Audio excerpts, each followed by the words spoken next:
खुदावंद यीशु मसीह में आप सबको सलाम। मैं कोशिश करूँगा मैं अपना टाइम का पूरा इस्तेमाल करूँ और वक्त बचा के दूँ आप लोगों को। अनीता ने सारी बातें कवर कर ली और काफ़ी डिटेल के साथ आपको बताया। रियली प्लान आज का स्टाइल मुझे लग रहा है जैसे मैं क्राउड के बात कर रहा हूँ।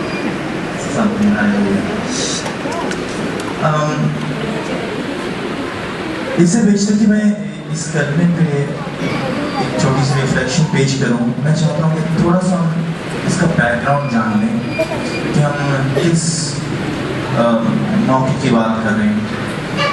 बिकॉज ये एक पैशन की तलावत से जब हम गुजरते हैं तो हम छोटी छोटी डिटेल्स को देखते हैं और खुदा का जो कलाम है वो इन छोटी छोटी बारीकियों से ज़ाहिर होता है।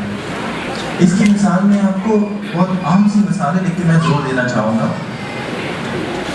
कि खुदा ने जैसे नूह से कहा कि एक कश्ती बना, और कश्ती किसकी बनाई होगी?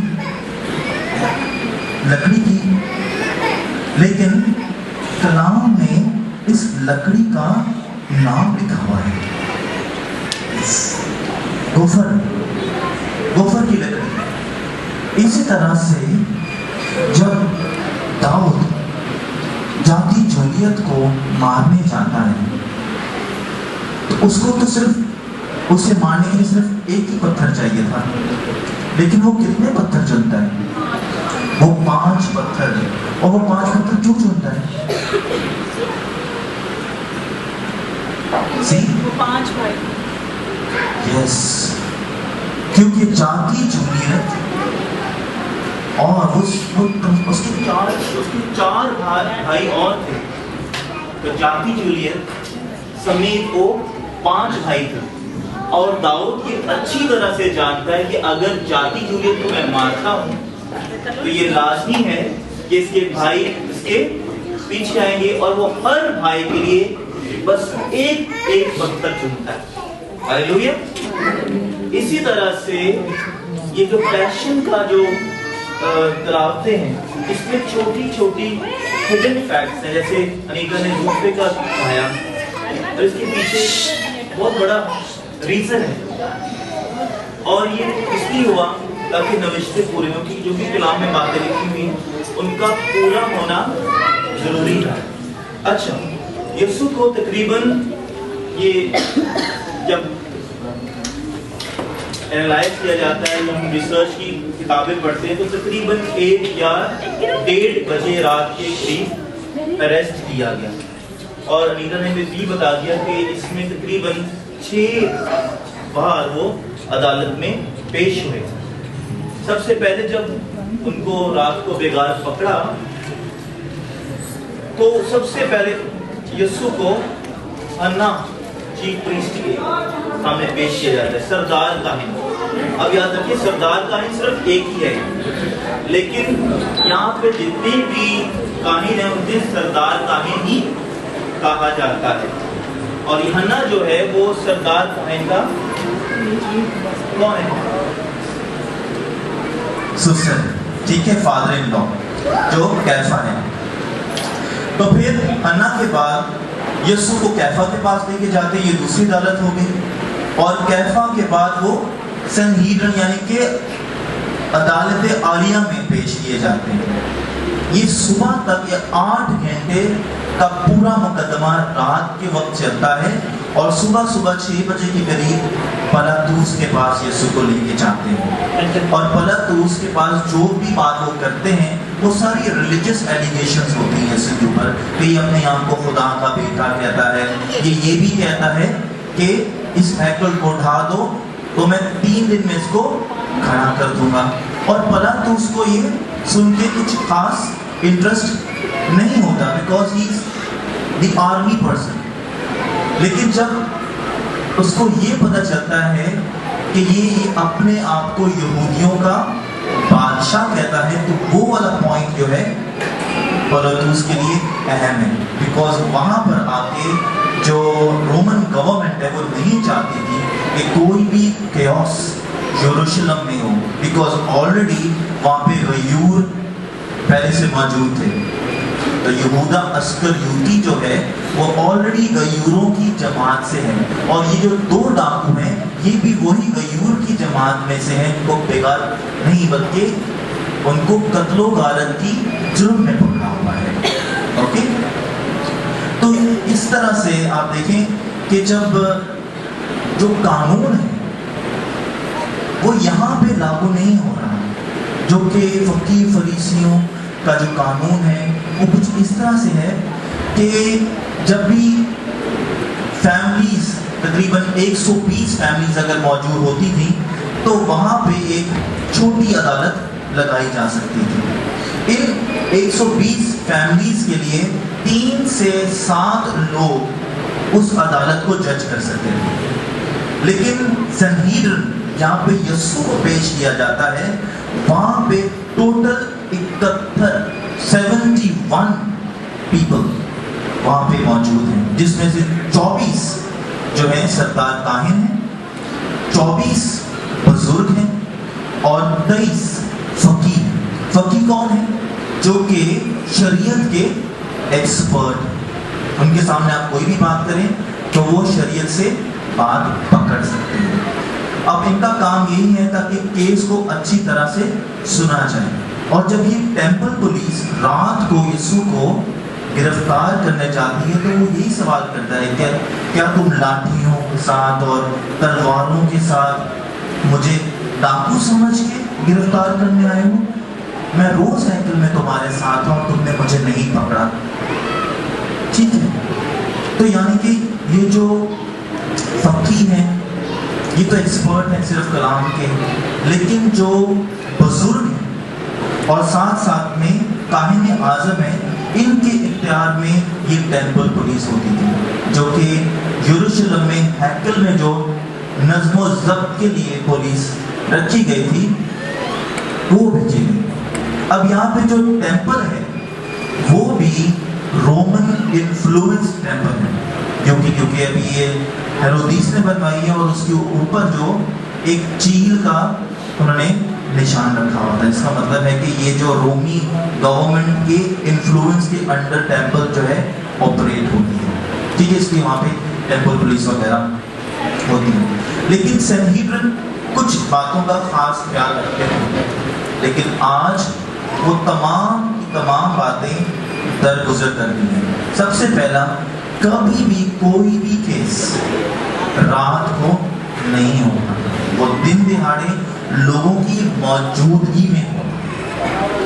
ठीक, फिर सनहीड्रिन हक देता था कि जो भी मुल्जिम है वो अपने डिफेंस में या तो खुद बात कर सके या अपना कोई वकील ले सके।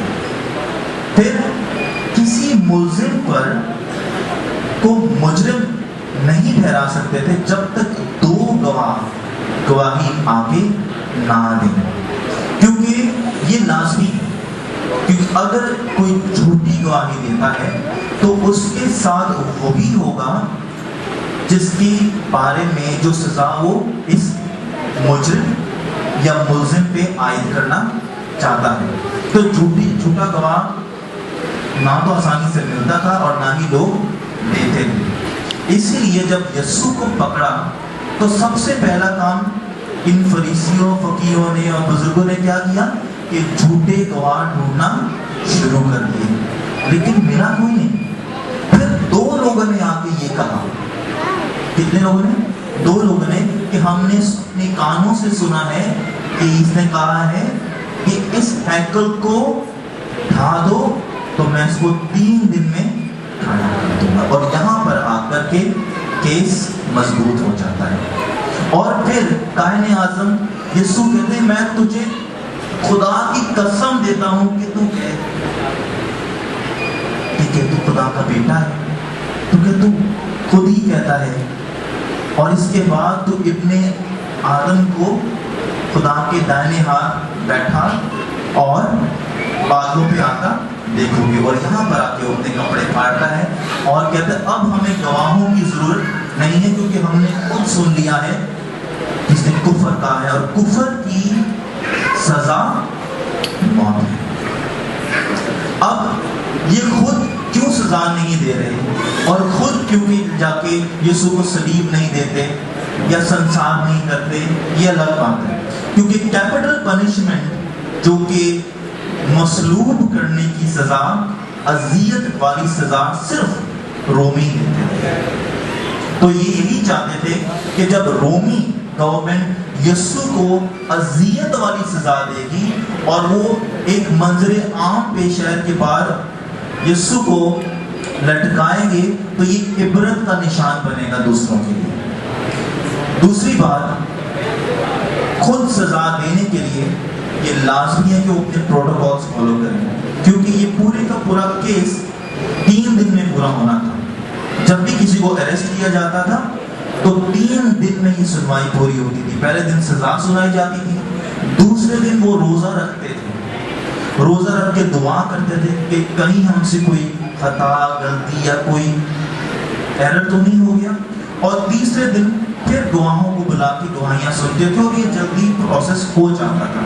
لیکن یہاں پہ ایسا کچھ نہیں ہوا کیونکہ فسح قریب تھی اور وہ روزہ نہ رکھ سکے، تو اس لیے انہوں نے دوسرا آلٹرنیٹو لیا تاکہ وہ گورنمنٹ کے تھرو یسوع کو مصلوب کروائیں۔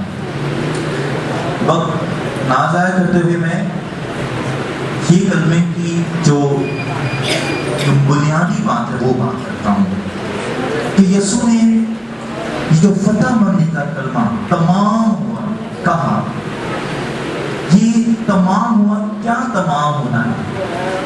سب سے پہلے تمام قربانیوں کا سلسلہ تمام ہوا۔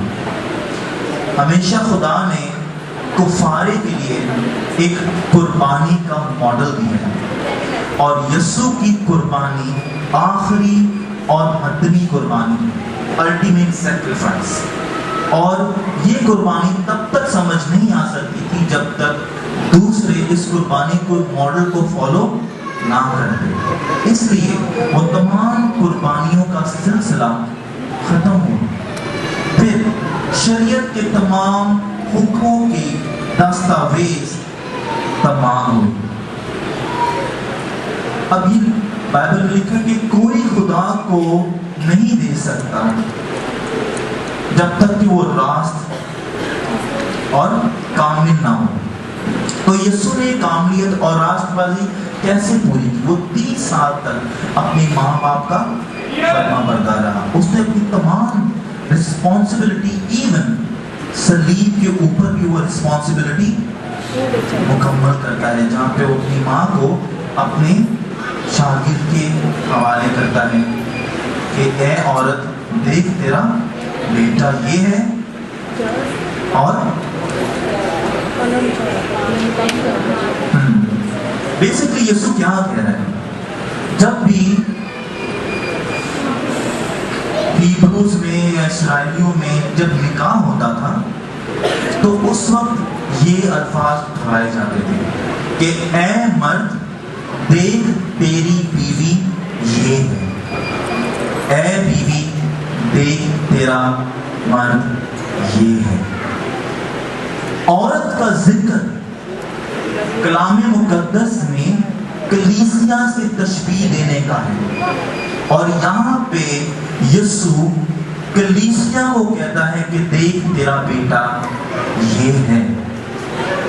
تو یہاں پہ ایک بائنڈنگ فیکٹر جڑ رہا ہے۔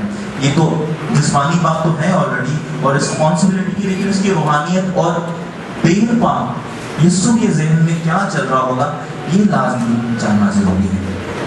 پھر تیسری بات ہے کہ گناہ، شیطان اور موت پر یسوع نے فتح پائی۔ یہ کلام میں لکھا ہوا ہے کہ جیسے خداوند یسوع مسیح نے جان دی تو کئی مردے جی اٹھے، قبروں نے اپنے مردے چھوڑ دیے۔ اے موت تیرا ٹنگ کہاں رہا؟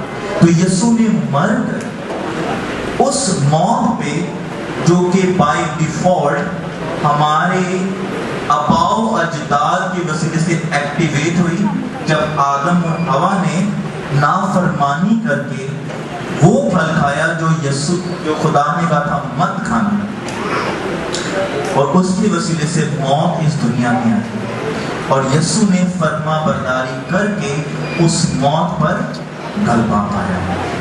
फिर शैतान पर गलबा पाना, शैतान बार बार यीशु को उकसाता, परेशान करता।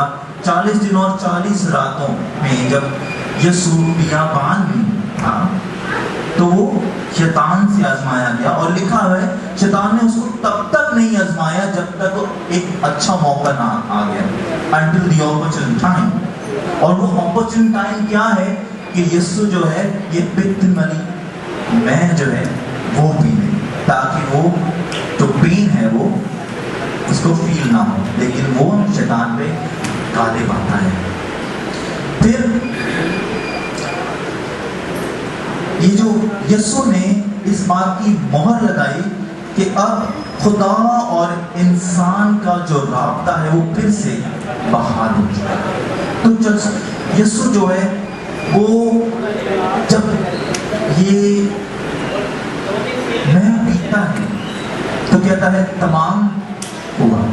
मैं जानता हूँ मेरे देखें लास्ट चीज भी बोलूँ, आखिरी पॉइंट है, यीशु अगर ना होता तो रूल कुछ नहीं आता, करेक्ट।